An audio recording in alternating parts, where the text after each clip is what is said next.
going. Hey everybody, welcome to the very first episode of Candy Corn Cinema. I'm joined today by Chris Ingle, and we're here to talk about two very great films, or what we think are very great films.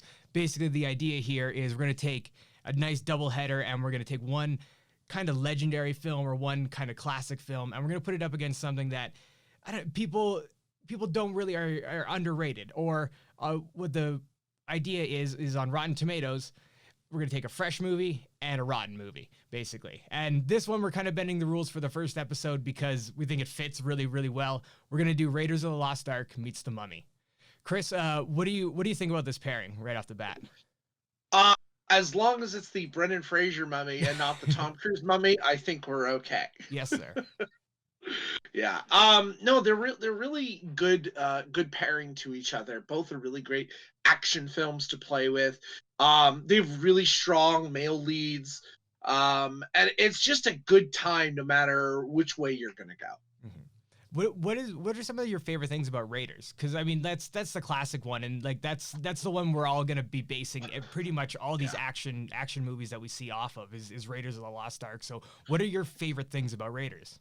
So to me, Raiders is a masterclass in storytelling. The elements in Raiders really come together. You've got excellent score. I mean, that's really important to start out. We have a John Williams score to play with that's synonymous. I mean, da da da da. I mean, it's great. It's classic. Yeah. But then you have actually really good dialogue written by George Lucas. George Lucas was actually the original story man. He did some touch up, but the screenplay was written by Lawrence Kasdan. Yeah. So, but still, you have really good dialogue.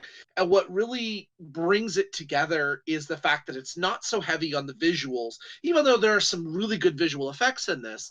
This film plays out like a classic 1940s and 50s radio serial. Yeah. You could literally have just the volume on, not watch the picture, and follow it along without any issues. And it's a beautiful story. It's a fun story. It's adventurous. The sound effects. You and I were talking about sound effects before, to where apparently they actually used, good old-fashioned classic techniques in making these sound effects realistic for this film to have that effect. So it really comes off as that radio adventure, and it allows you to open up your imagination, and you're rooting for the good guys, and you want the Nazis to lose, and like it's just the good guy, the bad guy. Even though we all know Indiana Jones is also, he's a raider. Yeah, he is a little bit of a pirate. Yep. But it's an enjoyable romp. There is hardly anything wrong with this film. Mm-hmm. Yeah. And I think the things that are that not wrong, but the things that have become over the years slightly more problematic, shall we say, with Marion and Indy's like relationship and pre-relationship. Once that kind of people start thinking about that and realizing how that goes, I think that's where our next movie, The Mummy, comes into play with their relationship, and I think that really builds on that.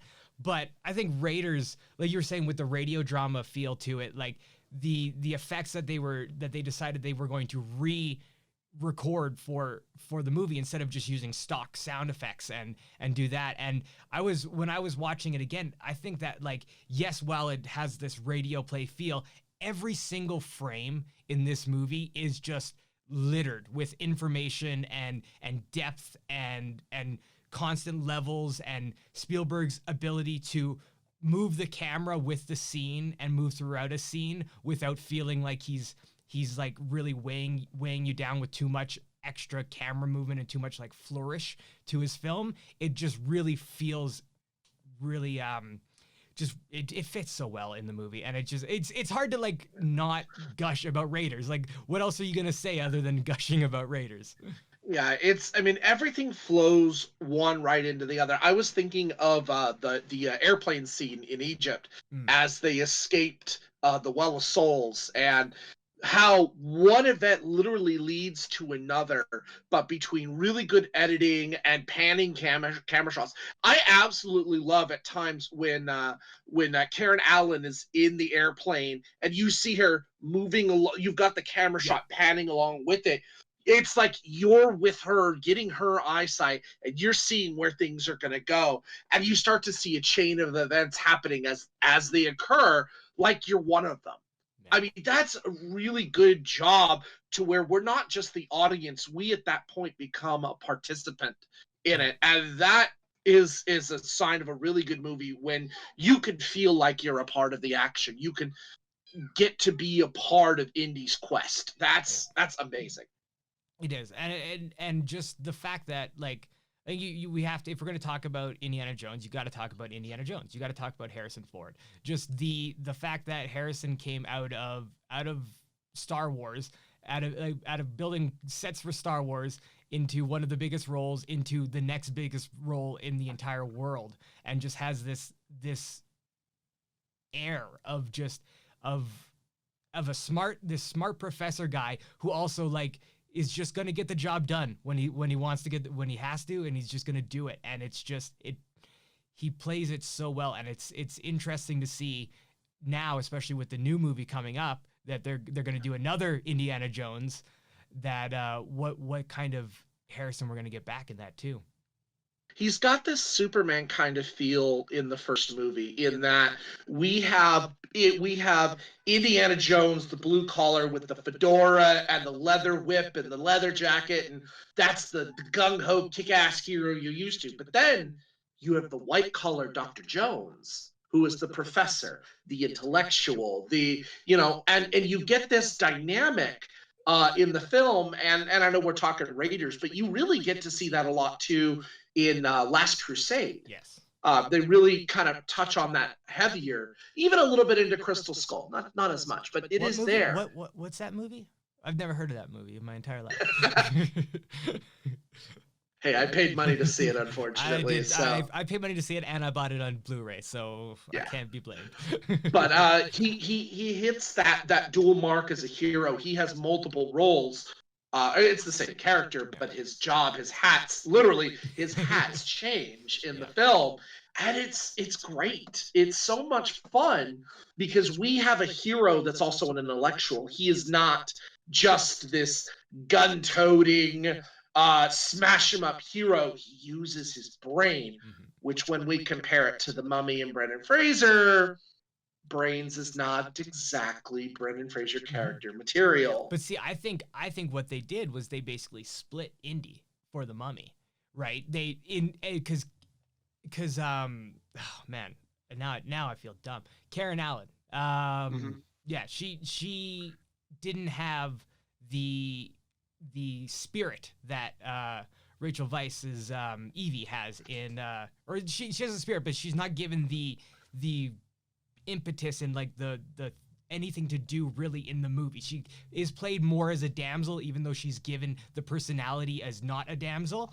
in Indiana Jones, whereas in the Mummy it feels like they kind of split Indiana Jones. It gave the intellectual part to Evie and the gun-toting army guy part to Brendan Fraser's character. And I thought that was a good split, because you would then marry the two back together, literally. Yeah, Karen Allen definitely comes off as, I could see inspiration from like Princess Leia and Carrie Fisher, because there are points where she does seem she's the damsel in distress. I think she had to be saved like 3-4 times in the film. Yeah. But yet there are not as many, but there are times where she's fighting back. She's clever. She's, resourceful. She'll fight right alongside Indy. And I love that. And I kind of love that balance. So it really reminded me of Princess Leia in that respect, where, we have the damsel in distress Princess Leia in the first Star Wars, but then when Empire came and, Avenged Jedi, we see, hey, Leia can do, Leia can kick ass. What we get with Evie and the Mummy, unfortunately, is exposition and comic relief. I hate to say it. At the very beginning, yes. Like at the very beginning, I agree. The whole bookshelf domino thing is it's like there's quite a few things when we deep dive into the Mummy. There's quite a few things that, yes, I agree on a rewatch. It's very early 2000s, very 1999. Like there are certain things that they were trying to do that that I don't feel they hit, but what they did hit, I thought they hit out of the park. Like the things that they did actually like do really well on, they did extremely well on. Yeah. Yeah. You know, and for Raiders, you know, just some minor things that to remember too. You know, all our visual effects as well as some of our practical is ILM, which always a go-to. You know, if Spielberg wants something done, he goes to ILM. Yeah. I think he has stock. I don't know. He might not. Um, you know, and our supporting characters. Gosh, we cannot. John Rhys John Davies. Rhys Davies, yeah. I love Sala. Sala is just so enjoyable to where he reminds me of a Bond character in a way. You know Yeah. how in every Bond film there's always that guy. Sometimes in the He's like Bond films it's Felix. Felix He's kind of Leiter. like Yeah, Felix. Yeah, yeah. he's the Felix, and Yeah. I love it. Like I never noticed when they're leaving, first leaving the map room, and they're walking away. Sala, to help Indy get away, immediately goes into, he's talking to the Germans. Oh, did you need water? I'll get Yeah. you water. Yeah. I mean, he's distracting them. He's doing all these things. You don't even realize it. Yeah. Sala is so good in this film, and we really don't get enough of him. I don't think not enough, and we get a little more. He saves Indy's life. Yeah, you get He more. literally saves Indy's Yeah. life. Yes, and you get more in Last Crusade for sure. Like he becomes a bigger part in Last Crusade. Although in Last Crusade he does get a little bit comedic. Like they comedize him a little bit, right? Like he becomes a little more of a joke than in the first movie. Like the first movie you take him pretty seriously because he like pulls the date out of the air and saves Indy's life, and it's like yeah. But him, and then Denholm. Denholm Elliott. Yeah. Brody. So again, a character that we start with, and we get a lot more in later series. I absolutely love Brody too, and it's just a taste of what's to come with Brody. Having him come along on the journey in the third movie, Brody's amazing. And then our villains. So we kind of have two. I mean, we have three villains, but I really only look at two. So Belloc. Yeah. Belloc, who is our Frenchman. I honestly, with Belloc, I'm only okay with him. Yeah, he's there to facilitate to the Nazis. He's there as the middleman. He's the mirror to Indy. He's Indy's foil. That's what he is. The guy that I absolutely adore, and I want more of him because it's so fascinating as a villain, is Ronald Lacey as Major Tot. The Gestapo guy. He's got such a look to him. He's in fact, creep. When you Google Ronald Lacey, and the first picture that will come up is Raiders of the Lost Ark every time, and I love that. One of the best scenes of the movie. They're building tension. Karen Allen is about to escape from Belloc because she got him super drunk, which they kind of set up in the beginning of the film with her in the drinking contest. So we think she's going to do the same thing and get away. But then he comes in with his men and he pulls out what looks like a metal garrote, and their panic is coming. He turns it into a coat hanger. Like, I just love that nonchalantness with these. It's a very Bond-esque villain. Yeah. Well, it's over the top, and I love it. Was it Spielberg was offered or wanted to do Bond before Raiders? If I'm not mistaken, I thought I thought I had read something that Spielberg was in talks to or wanted to or was going to do Bond, and didn't do it because Indiana Jones. Yeah, I'm not sure. I'll take your word on that. Although a Steven Spielberg Bond film, I really want to see that. I would really want to see that. He was rejected twice. Wow. Yeah. I bet Broccoli Productions is regretting that. He approached Albert Broccoli in 1975, fresh from finding blockbuster success with Jaws. Speaking on Michael Bay's BBC Radio 2 show, he said, "I called Cubby Broccoli twice after Jaws, which was such a huge success. I thought, hey, people are giving me Final Cut now. So I called up Cubby and offered my services, but he didn't think I was right for the part." I don't think they've ever had American directors either. No, I don't think so. I can't think of any director. Like, that's a little harder to pull off the top of my head. Definitely not Bonds or anything like that, but when I'm thinking, going back in my brain, it's very much a British Yeah. thing. I mean, of course, it's huge in America studios. We help out where we can, but it's a British thing, and I totally get it. It's like Harry Potter. Like Well, overall, he was Spielberg was going to do Philosopher's Stone too. That was another thing that he was going to do or was looking at doing before they didn't decide because they were going to make it a UK thing. we got Chris Columbus Yeah. instead, which I'm okay with, Yeah, and it then was- Alfonso. We went everywhere else other than Britain for a while. yeah. So we had David Yates, I think. Yeah. Anyway, so okay, the Mummy. I mean, You move on to the Mummy now. we got to move on Yeah. to the Mummy. Yeah. I just feel it because here's the thing. I saw this when it first came out, Yeah.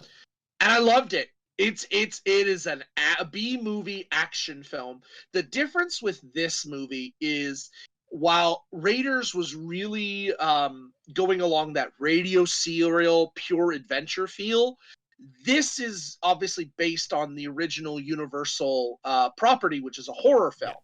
So it's loosely based in that horror genre, and you can see that It definitely influence in skews. there. It definitely skews horror when basically when Raiders starts skewing to its most like to its unending action because basically when you get halfway through Raiders it doesn't stop moving. Like there's always Right. an action sequence throughout for the rest of Raiders. But the Mummy, that's when everything starts turning into the horror. As soon as they as soon as they find the Ark and as soon as they open the tomb. They're right around the same time because I was watching the Mummy on the TV and I had Raiders on a little screen just to like I wanted to visually kind of see where scenes lined up and see if they lined up a lot more than I thought, and it actually lines up fairly evenly, but that's Hollywood for you. So Other than the arc too, Raiders takes itself very seriously, and until that arc happens, everything feels very grounded. yeah. Everything feels realistic there's until comedy. the arc There's happens. there's still a lot of comedy. Yeah.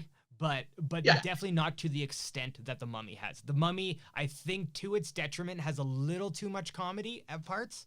Like I think that they could have pulled back because it's hard to have a action, adventure, romance, horror, comedy movie. Like I can see why it got 60% Rotten Tomatoes and stuff like that. Like it could be a little unfocused to some people's eyes, right? Yeah. Directed by Stephen Sommers. Yep. Who also wrote it. Written by as well, yeah. Yeah, and I'm sure Sommers. I like Sommers, but he's a little spotty at times. Yeah. And unfortunately, that's what happens with this film is it's spotty at times. Is it enjoyable? Yeah. Is it fun? Yeah. But is it like serious cinema? Like, and in all fairness, Raiders is not serious cinema, but it is done in such an entertaining. Yeah, exactly. Yeah. Mummy is not that. No, I don't think Mummy could ever be that, but I think Mummy is as close to a real B movie as we were going to get in that period, or even probably now, unless you're going for the like VOD kind of grindhouse era that you're looking for now. And when we think about this guy, other films that he's done before this, he was actually doing a lot of Disney pieces, Disney remakes. So he did the 1994 The Jungle Book, also Tom and Huck with Jonathan Taylor Thomas. Those are I remember liking those ones. Yeah, he actually wrote Tom and Huck, but that was his experience. That's it. And then 1999 comes along and he does The Mummy. Then Mummy Returns. Then he writes Scorpion King. Then he writes and directs Van Helsing. Then G.I. Joe, the first G.I. Joe movie. So we start to see a pattern of what Sommers does best, which is entertain me. Because Van Helsing, The Mummy Returns, G.I. Joe, like... Sorry, it entertains me. They're not great. Like, I'll admit, they're not great. Like, there are flaws to them, but I think, like, that's the problem is, like, I get that there are flaws to these movies, but that doesn't stop them from being entertaining, which to me makes them a good movie.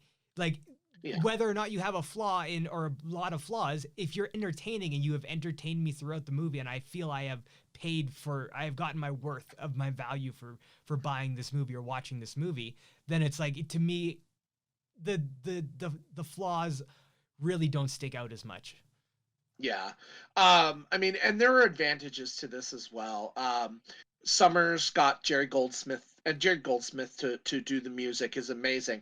It's The detriment to it fine. is that the music fits it, but it blends so much into the Mhm. background that you forget about the music. Yeah, It just becomes part of I it. was listening. We were talking about this a little while ago, and this time around when I watched it again, I was listening for that to try and like pick out like because Indiana Jones is so iconic. Like it's like I I might like the Indiana Jones theme more than any Star Wars theme. Like it's like that. Like I just love that adventure feel of that theme. So like not having something like that in the Mummy really I think Yeah. actually takes away from it a little bit on a rewatch. It's like, but I was saying it's like I really want to re-edit Indiana Jones Raiders score into the Mummy because I think it would really fit, and I think they would honestly like lift it up a little bit at least.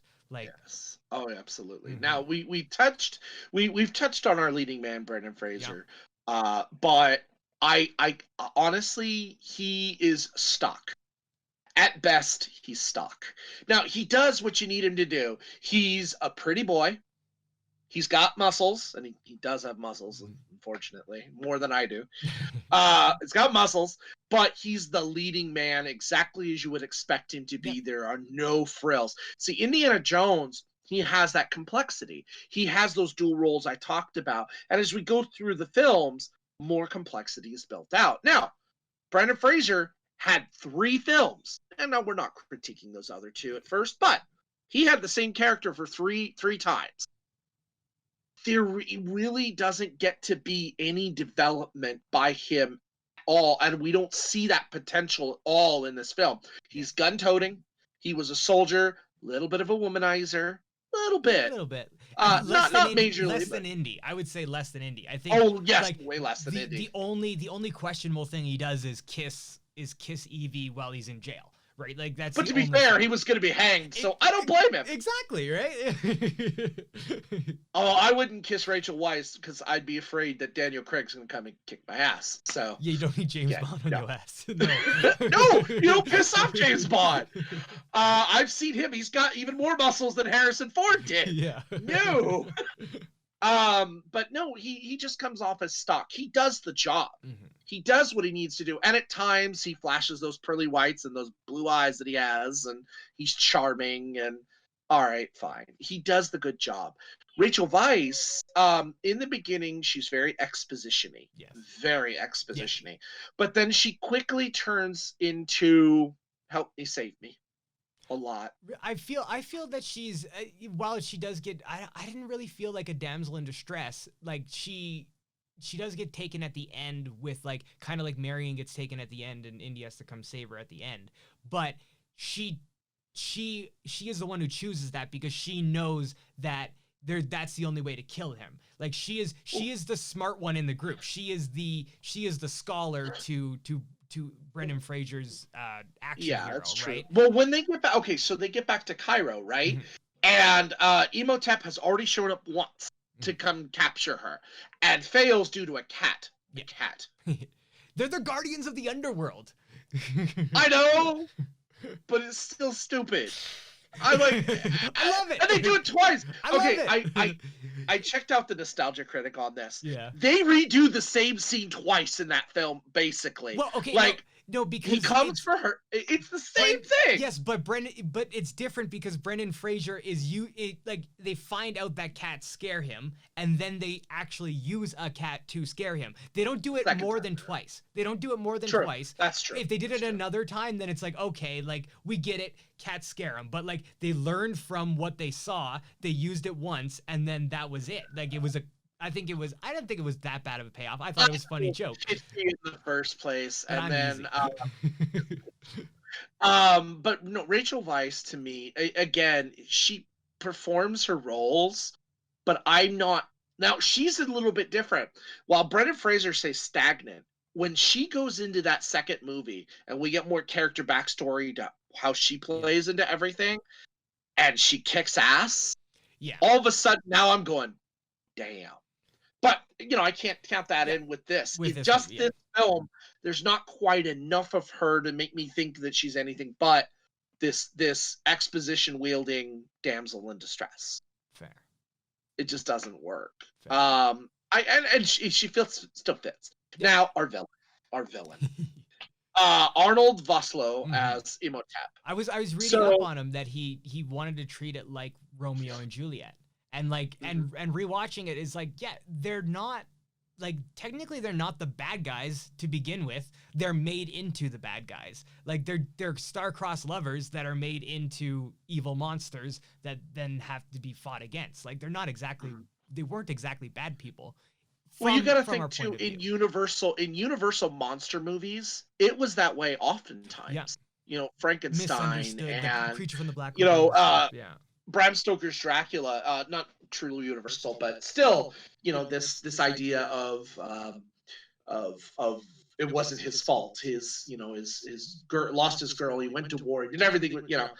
So I get it. It's the tragic villain kind of thing, and that does happen to him. He's just in love with an ox on a moon. That's all it is. The man's in love with. And that's another thing. He's not even in love with the princess. He's in love with basically a concubine. That's basically what an ox on the moon was. I thought she was the princess though. She was because they named her princess.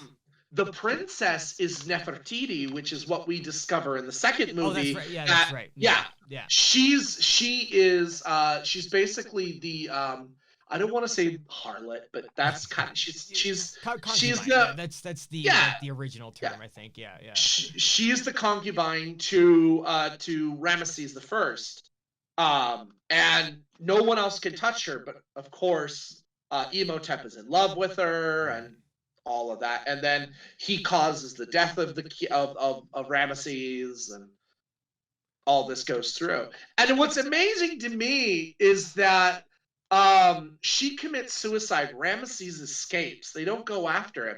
They don't go after him until he becomes a necromancer. I'm like, oh, our king is killed. He's okay. Oh, we're bringing back from the dead. Oh, we got to stop him now. You're like, oh, well, all right, whatever. The intro was.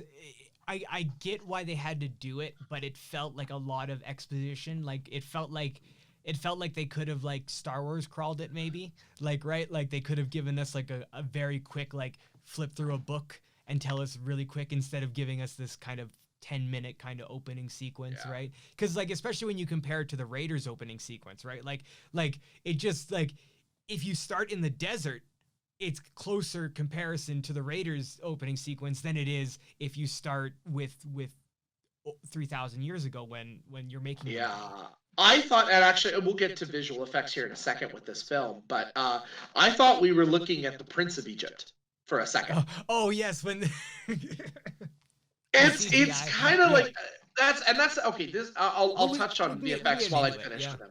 Yeah. It's also done by ILM. Yep. I was gonna. And I'm like, it was done by. You know what? It was released 2 weeks before the Phantom Menace as well. It was released. I have it May 7th, 1999, and Phantom Menace was released May 19th. There are parts of Phantom Menace that look great. They're amazing. I think there's a lot that look like Windows screensavers. But to be fair, I have been saying to you and for a long time that I thought the visual effects held up a lot better in The Mummy than they did in Phantom Menace. Rewatching it, I'm not entirely sure I'm going to stick to that, but I will say that I do really like the Mummy effects. Any of when they're the full CGI Mummy. Like Jar Jar Binks gets touted as the first full CGI character to interact with people and stuff like that, right? Like this came out 2 weeks before, and it had like there was a fight with like 4 different fully CGI mummies, and there was Arnold Vosloo as the mummy for the first half of the movie, right? Like there was a lot of really impressive for the time visual effects. I felt like it's hard to judge now knowing what we know and seeing what we see, but I think for the time, especially the faces in the sand don't really work, but I think the sand itself in the rooms and in the houses when they do the tornadoes is actually really good effect. I'm tired of faces in the sand. It's kind of been done to death. But this is where I think Arnold Vosloo loses it, and we don't get more for him to do with until the second Mummy movie. Because the second Mummy movie, I think, again, he takes it out of the water, and I love it. Yeah. He's a really good villain in that. I love that. Here, he's, I think, mired down by the visual effects. I think because, for the most part, we don't see him whole until he finally sucks the second guy. body, the souls. Yeah. Until the whole thing, and even then, he's still got a little piece here. Piece. You know, and the piece, it's I will always admit, the piece moves around. If you're watching it in 4K, you can see the tracking isn't perfect. So and it's something I had never noticed before, right? And it's only something I think I noticed because I'm trying to pay attention to it as well. So that's something we have to think about is we're paying attention to these specific details, right? Where you're not really that's not really what they were meant to be paid attention to, right? It's supposed to kind of wash over you if it can, right? Certain things like that. Now, the thing that bugged Is it the bugs? It's the scarabs. I was like, oh, what is this? That is the most. I can only imagine them on set and the director going, okay, now, all right, Brendan, here come the bugs, jump. Reacting to nothing. I want to love terrible. them. I want to love them so much because I remember them looking so much better. This is another thing. They don't look great. They look like a video game asset from that time. It looks rough. And even I thought the skin, I thought I remembered the skin thing looking a lot better than it did. It's just very shiny, right? It's just they didn't have the technology to get the I think what they're called are depth maps. So the occlusion that you get with skin, because skin doesn't reflect light totally like a hard surface, right? You get diffusion into your skin. So, and that's one of the things that's been hardest for VFX artists is getting that occlusion into the skin. And that kind of thing lends to that kind of shiny bumpiness when the scarabs go in. But that was I was like, did they use Photoshop on that? Because there are times it looks Photoshoppy. Yeah, well, and there was even one where when the Americans and them meet up after the riverboat burns down, which is so the riverboat burns down and the bar burns down exactly the same time in Raiders and in the Mummy. It's pretty spot on. It's kind of creepy. But so they meet up and it's very green screeny. But you can tell that there's a ridge, there's a real ridge, but the skyline is what they green screened out because they wanted a different color for the sky. Right. And I think that's another thing where it really falls down compared to Raiders is the cinematography, which is really hard to compare to Raiders, but the lighting, I feel if it was more brightly lit like Raiders was, I think it could have done a lot better because there's a lot lost in the Mummy. There's a lot of really dark scenes that aren't key lit properly. I feel they're not there's not a strong sense of light from one direction with a lot of dark and contrast in other directions, right? It's very either really, really dark totally with a tiny little light in the corner or just really, really blown out in the desert.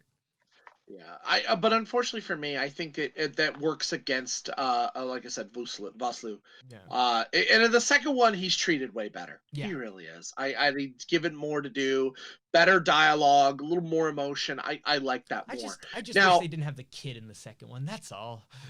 I know a lot of people on that kid. I'm on the fence about that. That's fine, but it's just I wanted one more with. You figure we get one more with the gang with kind of this kind of indie feel before they went full family with it, but that was their motivation with it.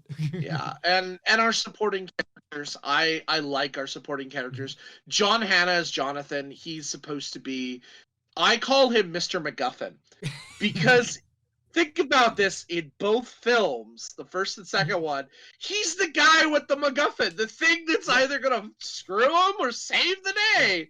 It's him, and he does. He saves the day when he reads the Book of Amun-Ra and stops everything. It's what's this squiggy little line? What's it look like? A crane. He's okay. I like him. Yeah. Kevin J. O'Connor as Benny. Benny is totally Bellick. Benny is Bellick. That's yeah. if Belloc sounded like Bartok the Bat. And I love it.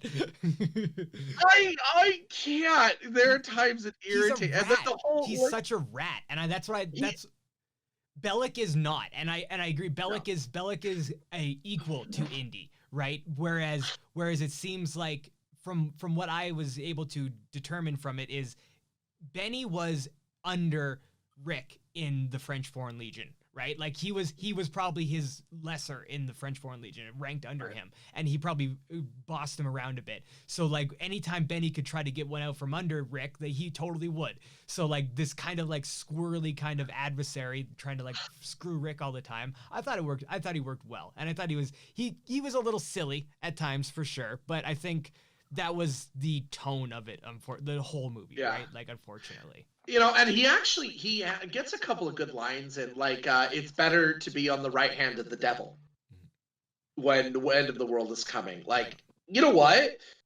I get what he's saying, and he's making kind of a weird, perverted, valid point. Sometimes, if the world's going to end, which side do you want? Do you want to live? But that's a moral question and anything. But I like the line. And then what I think is probably the most quoted line out of the whole thing is look, hey, McConnell, looks like we got all the horses. Hey, Benny, looks like you're on the wrong side of the river.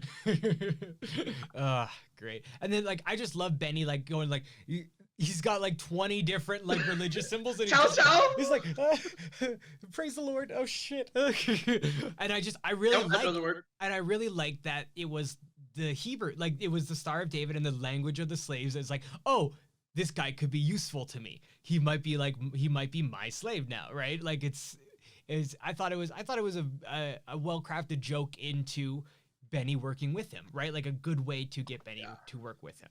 Yeah. And then, oh gosh, I can never remember his name, but I've seen him in a million things. The guy that plays the leader of the Magi. It's Oded Fair. Oded Fair. Yeah, I knew it was somewhere in there. Yeah, Oded Fair. He's wicked. He was like, I was like, first I was like, oh, Rick O'Connell is the coolest person ever, and then fucking Oded Fair comes in there and like Magi's up that whole place, and he is like the definition of badass. Like when he does, like, the plane crashes, he just rips off the gun and takes it with him. And in the sequel, I love in the sequel they open up the trunk and they're arming up. And he's like, what do you want? Well, I prefer the Thompson submachine gun. Just like, this is every day. We got this. I love this.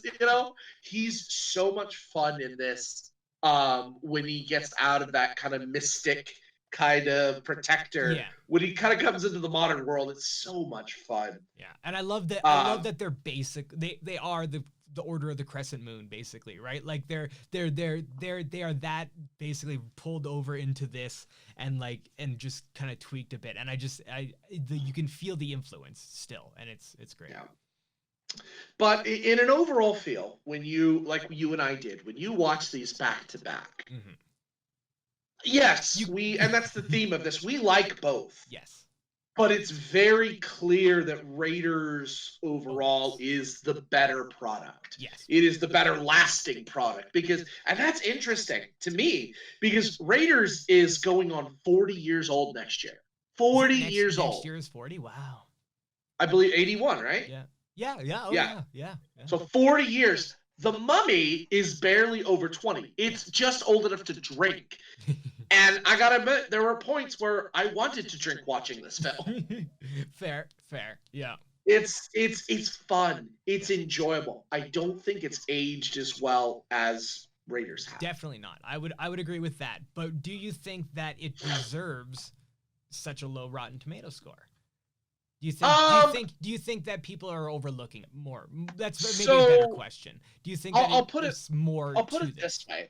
Raiders, and I was checking this out. Not only Raiders has a 95% of Rotten Tomatoes and is one of the 95? IMDb top 2.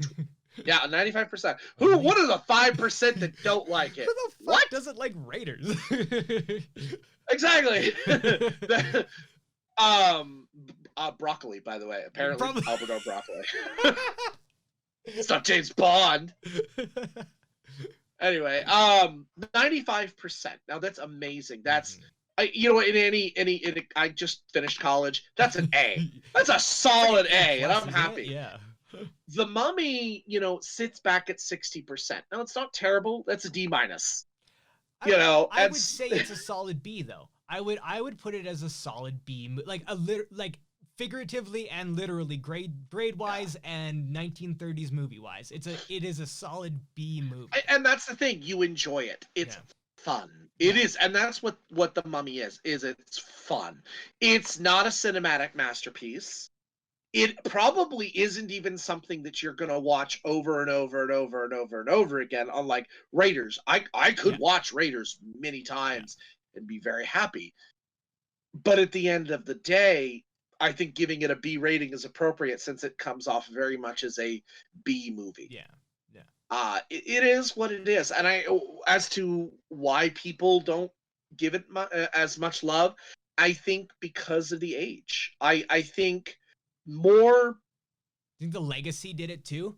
Like I don't think it's the too legacy. many I spin-offs. think I think more craftsmanship Yeah. went into Raiders of the Lost Oh, Ark. easily. It's like, okay, if I bought a 50-year-old piece of Amish furniture, I know that that's handcrafted, it's hand done, it's made meticulously with a lot of effort and love, and I know that's going to last me a long time. Now, if I buy something shiny and new from IKEA, yeah, it's going to be great at the time, but it's probably not going to age Yeah. as well.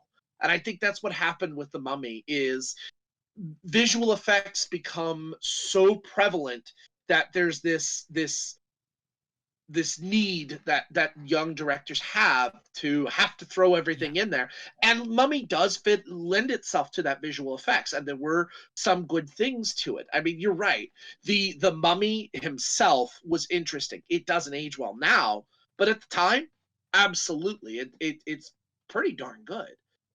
But at the end of the day, you need more than just visual effects. Yeah. You need fine craftsmanship, and Raiders has that in abundance.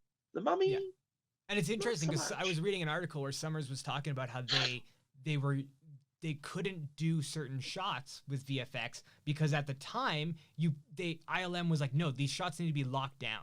Like you can't be moving and doing visual effect shots because that's just going to be too much time and too much money. Like it's too difficult to do Yeah. on the move visual effect shots at the time, Mm-hmm. right? So I think that like it could have like the problem is like it's right in the middle of too early or too soon, I feel, right? Like, or too early or too late, sorry. Like, if it was a little earlier, it would have been practically all practical effects.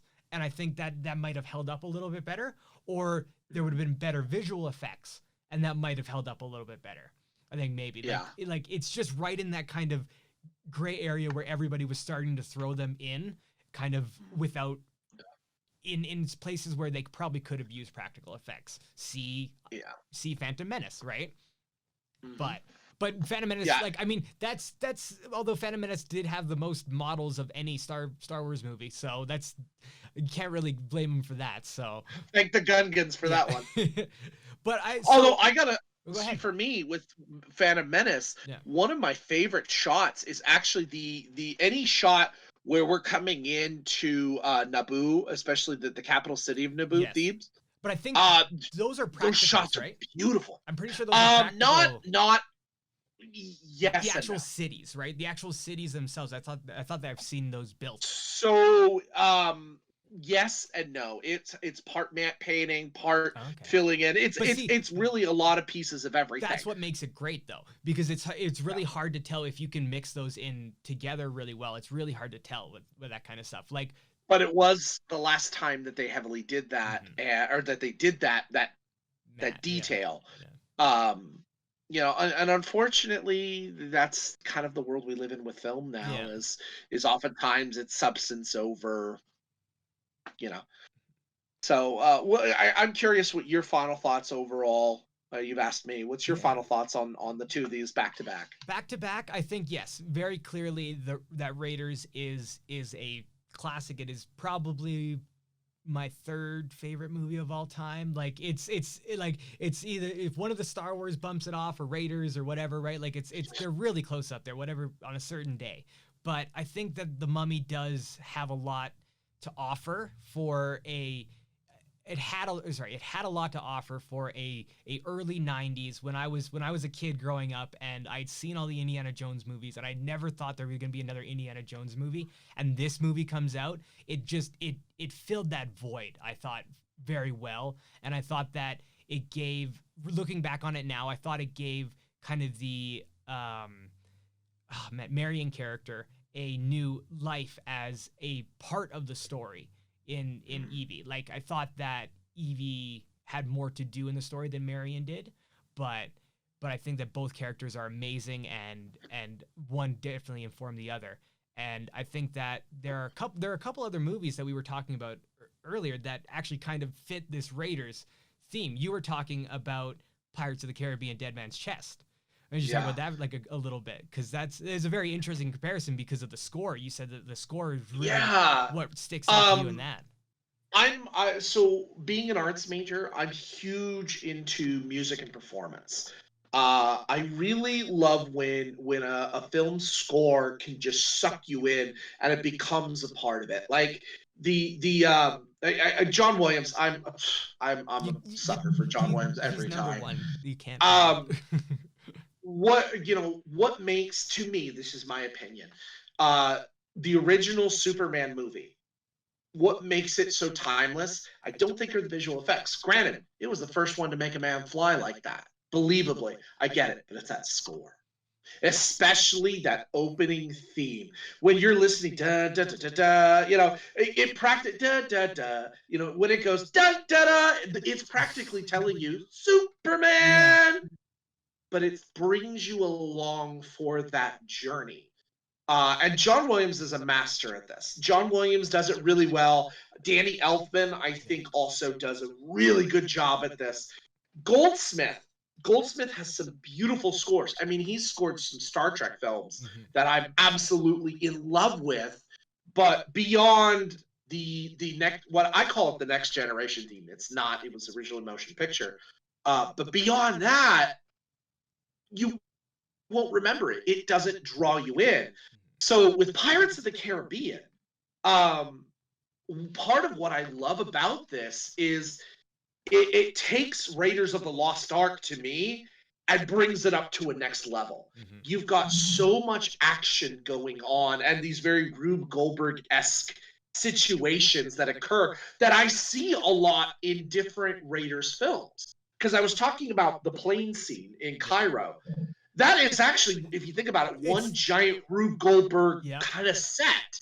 And I like that aspect of it. One action leading to another, to another, to another. And Pirates does that so well. I'm a huge fan of Dead Man's Chest. A lot of people are not so keen on Dead Man's Chest and its sequel, or any of the other movies.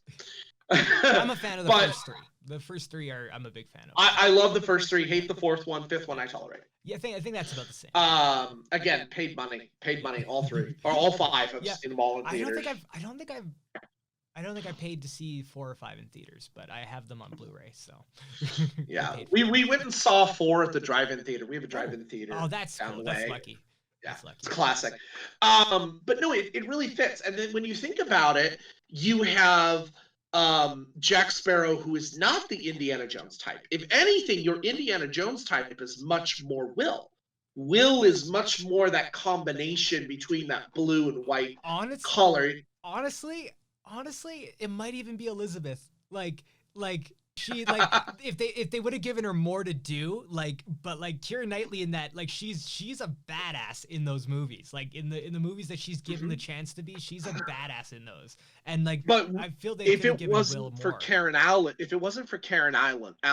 we would not have Elizabeth the badass. Yeah, you would not have Pirate King.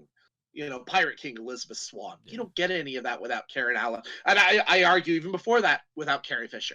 Oh You yes, yeah, don't yeah, get those. yeah. So to me, it really carries into that. And then the score, the dun dun dun dun dun dun dun dun dun. You feel like you're on a pirate ship and you're just part of that adventure. And it's just you're swashbuckling, you're fighting the bad guys, and then we get that element of gotta get the MacGuffin to save everybody. We've got to get the The MacGuffin. mystical MacGuffin. It's always a mystical MacGuffin. We gotta get something. It's a chest, or it's a scepter, or it's a spear, or it doesn't matter. It's something. But I really think that the second Pirates film really plays into that and is probably the most spiritual successor to me of what Raiders of the Lost Ark set forward. Mm-hmm. You know, it carries it up that extra level. And to me, it's an example where the visual effects are needed and are used pretty darn well. They hold up better than some of the like they're amazing. I was watching it the other day. Davy Jones. It is outstanding. Like it is some of the best I think I've ever seen, and it was made almost 15 years ago now. 10, 15 years ago now. Like it is without a doubt some of the best CGI ever produced. Mm-hmm. I think was that ILM too? I'd have to look it up. I will check. I will check real quick because I thought Which I one? can't remember. Dead Man's Chest. Yeah, Dead Man's Chest. And it's probably all the same thing, all the same company either way. It's always an ILM anyway. It tends to be. There we go. Visual effects. Hold on. Not edited by who? Yeah, ILM. Yep. Okay. Explore that ILM's doesn't surprise VFX me. works on Pirates of the Caribbean Dead Man's Chest. Yep, there it is. Makes sense. And those ship designs. Ooh. God, that's beautiful. Like what's the ship's name? I'm blanking now. Davy Jones' The ship. Pearl? The Dutchman, the Flying Dutchman. Flying Dutchman, of course. Yeah, it's classic. But yeah, the whole ship, the design of it, and Barnacle Bill hanging out in the wall in the back of the ship, like it's just so cool, cool. I think the only go ahead. Oh, go ahead. Oh, the only other movie that I thought that also fit this kind of Raiders theme was another recent movie, and it's kind of the more modern adaptation of it because The Mummy went actually backwards from Indiana Jones, right? It's about 20 years earlier than Indiana Jones is National Treasure. And I think Nicolas Cage, it's more light inspiration than anything for sure, but like I was watching it the other week and it felt very Raiders of the Lost Ark to me. Like you got the search for this weird thing, this mystical thing, this masonry, this old school stuff, and this historical guy, although he's more of a treasure hunter than he is any sort of like a preservationist or anything like that. You got Diane Kruger for that, but he's very much the very Indiana Jones type. Like Indy's obsessed with getting relics and selling them to the museum, and Brody makes a point of that. Of course, you know the museum will buy them off you. You're a grave robber. and okay, I gotta say, it's the only thing in these films that I sit there going, "You're a grave robber. What are you doing? You're profiting off this." That's quite frequently archaeology is a very touchy subject in the real I'm like, world. that is I had a professor who he was a professor of both anthropology and archaeology. He studied both, and he wanted to remind us that if you want to be an archaeologist and your image of archaeology is Indiana Jones, you do not want to be an archaeologist because it's long, it's boring, it's methodical. It is everything that Indiana Jones is not. Exactly. Yep. Yep. Yeah, I took a bunch of anthropology classes in university. That was one of if I didn't do my art degree, which I ended up doing, which pays me nothing, I probably should have just been an anthropologist. Like that was my other option, was to go into anthropology and archaeology, partially because of Indiana Jones, but even still figuring out what it actually was, it's still very interesting, if not boring. Like it is boring, but it is very interesting. Like it is something fun. But that movie, unfortunately, it suffers from Nick Cage syndrome at times. See, and this is another one where it's like I'll probably never not like a movie with Nick Cage in it because I just love the way Nick Cage acts. Like it's just like it's singular. It's only Nick Cage. Like you can only get that performance from Nick Cage. So embrace Kyle, it. that's high praise coming from you. Oh. I can't. I'm sorry, Nick Cage. The bees, the bees, the bees. Stop the Really, bees. really. Uh, Yeah. So Kyle, yeah. I think we both enjoyed both of these films. Yeah. We were talking for our viewers. What did we want to look at next week? Next week? Well, there's a couple that I was thinking of. What would you think of Sean Connery's last movie that he ever recorded? Ooh, The League of Extraordinary Gentlemen. The League of Extraordinary Gentlemen. But we need something as epic to match that up with because I'm an English major, and that is my all-time favorite movies, and I know it's bad. Oh, I know it's it's horrible, bad, but I love it. and I am okay with that. But we need another more modern take of heroes coming together as a team. I don't know if we have a film like that. Maybe something. I don't know. We'll have to stick around, and we'll see if maybe we can. I personally can avenge a League of Extraordinary Gentlemen. Maybe we could fill the spot. Maybe. I think we could do it. Maybe Yes. someone's Joss. Maybe a Joss Maybe Whedon. we can get somebody to assemble with us. Yeah. I think that might be good. Join us next week for or next time for what may be the very last one, because who really wants to talk about League of Extraordinary Gentlemen nowadays? But we do. So we'll see you guys next week. Thank you very much, Chris, for joining me for this very first episode. It was very fun to talk about Indiana Jones and the Mummy with you. Thanks, man. Yeah. Have a great day, everybody.